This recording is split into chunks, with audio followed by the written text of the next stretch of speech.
L'histoire de la cathédrale Notre-Dame de Paris s'inscrit dans la topographie de l'île de la Cité comme une présence immuable, dont les premières assises furent jetées en l'an 1163 sous l'impulsion visionnaire de l'évêque Maurice de Sully. Ce chantier colossal, qui mobilisa les forces vives du royaume pendant près de 2 siècles, ne fut pas seulement une prouesse technique mais le symbole de l'émergence de Paris comme capitale politique et spirituelle. À une époque où l'architecture romane aux murs massifs dominait encore, les bâtisseurs de la cathédrale osèrent une verticalité nouvelle grâce à l'invention des arcs-boutants, ces béquilles de pierre extérieure qui permirent d'élever les voûtes à des hauteurs vertigineuses tout en évidant les parois pour laisser filtrer la lumière divine à travers des vitraux monumentaux.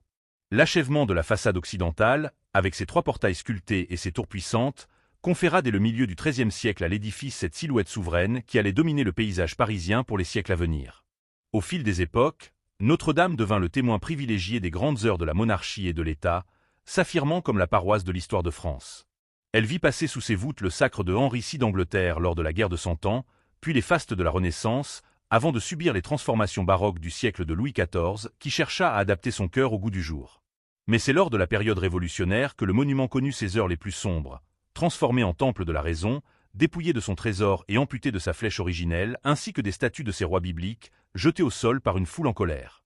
Promis à la ruine et au mépris des autorités du début du XIXe siècle, l'édifice ne dut son salut qu'au génie littéraire de Victor Hugo, dont le roman Fleuve, publié en 1831, réveilla la conscience patrimoniale des Français. En faisant de la cathédrale un personnage organique, doué d'une âme et de souvenirs, Hugo ne composa pas seulement une œuvre de fiction, mais un véritable plaidoyer pour la sauvegarde du patrimoine national. Cette renaissance littéraire ouvrit la voie à la grande restauration d'Eugène Viollet-le-Duc qui, durant 20 ans, s'attacha à panser les plaies du temps tout en réinventant une part du mythe médiéval par l'ajout de ses célèbres chimères et d'une flèche audacieuse, recréant une unité de style que le monument n'avait peut-être jamais connue. Traversant les conflits mondiaux du XXe siècle sans dommages irréparables, la cathédrale demeura le lieu des célébrations nationales, du Magnificat de la Libération en 1944 aux hommages d'État les plus solennels. Le destin de la vieille dame de pierre connut un nouveau basculement tragique lors de la soirée du 15 avril 2019, lorsqu'un incendie spectaculaire dévora la forêt de chênes de sa charpente et fit s'effondrer sa flèche sous les yeux du monde entier. Ce brasier, rappelant étrangement les descriptions prophétiques de Victor Hugo,